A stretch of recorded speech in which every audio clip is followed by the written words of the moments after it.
So, that's what Angela said about the demolition at your place. Sigurado ka, yun lang yung sinabi niya sa'yo. Wala na siyang ibang kinuwento tungkol sa akin, ha? Hindi niya ba sinabi na ako yung dahilan kung bakit namatay yung tatay ko? Baka sa akin niya isisi yun, baka sampalin ko siya. Ano? Let's just enjoy the food, shall we?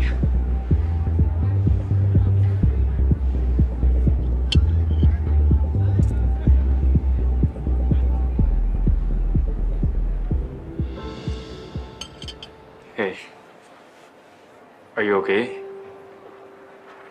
Sorry, hindi ko na dapat binanggit tungkol dun sa demolition. Medyo insensitive ako dun. Hindi. Okay lang talaga. Alam ko naman na concerned ka lang talaga sa akin. Alam mo, hindi ka na mapakitang tao eh. Hindi ko lang talaga maiwasan na hindi ko maisip si tatay. Naalala ko siya. Kasi buong buhay ko, siya lang naman nagpapalaki sa akin ng loob eh. Pero simula na namatay na siya, hirap na ako lumaban para sa sarili ko. Hirap na ako lumaban sa buhay. Hey, Sorry. please don't think that. Sorry. Alam ko na marami pang ibang tao na nagmamahal sa'yo, Kit. At gusto kong samahan sa laban mo. And, to prove my point, I want to offer you a job at my club. Talaga? Salamat ah. Thank you talaga. Ang bait mo pala. So, is that a yes? Are you gonna accept my offer? Gusto ko naman. Gustong-gusto ko nga eh. Pero ayoko naman magkaroon ng issue sa club mo. Baka sabihin kasi kaya lang ako napasok dito sa club mo kasi kakilala kita. Gusto ko kasi mag-apply sa trabaho na gusto kong pasukan dahil sa kakayanan na meron ako. Hindi dahil may backer ako. Sorry pero naiintindihan mo ba ako? Gets. At hanga ako sa prinsipyo mo, Kit. But, just in case, if you change your mind, my offer stands. Sorry. G.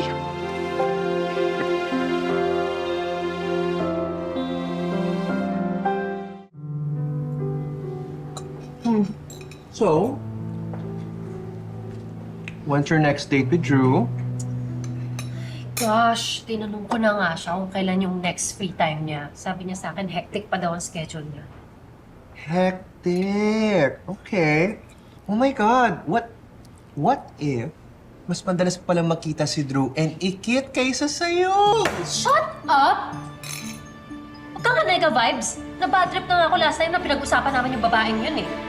Okay, sorry.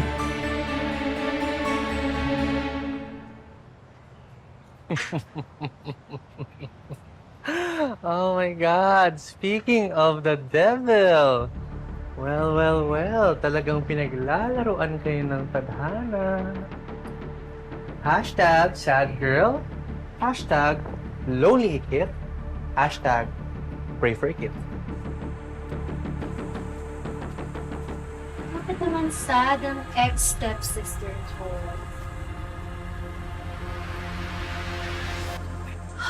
Lord, bakit naman ho ganito? Sunod-sunod ko yung dilog yung binibigay niyo sa akin ngayong araw. Excuse me, siya lang ang dilubyo dito. Pero sabi niyo nga, be the bigger person, siguro dapat ako na lang ho yung umalis. Kasi bago pa magdilim yung paningin ko at makasuntok ho ako ng mga nasa paligid ko ngayon. Hindi mo ba ako namiss, Kit? Grabe ka na ng sabi. Siyempre, Angela, hindi. Baliw ka ba? Sira ulo lang naman makakami sa'yo eh. Oh my God! Oh my God, is that your resume? Ay, let me guess. Kaya ka sad and lonely and crying dyan. Oh. Kasi hindi ka tinanggap ng job na in-applyan mo. Oh my God. Tama ka. Tumigil ka na, huwag ka namang gatong pipi ko na ako sa'yo. Well, don't worry. Don't be sad na. Kasi deserve mo naman eh. Perfect ka kasi. Tapos, di ba nang dispal ko ka ng pera para sa lalaki mo? Wawa naman yung company na papasukan mo, if ever. Exactly my thoughts. Ah, talaga. Masaya kayo kapag nakakita kayo ng mga kabiguan ng ibang tao. Wow. Wow. Salamat ha. Hiyang-hiya naman yung tinipak rock formation sa katigasan at kakapalan ng mga pagmumukha niyo. Ay, alis na lang ako. Where are you going?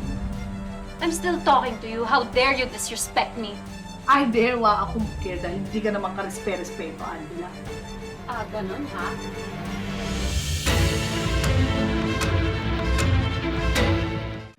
Ah, ganun ha?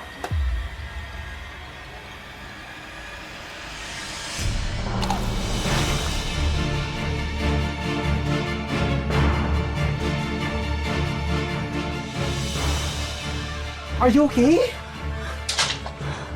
Alam mo kasi para kang tanga, obvious naman na gagawin mo yan. Angela, wag na ako. Sanay na ako makipagpuksaan.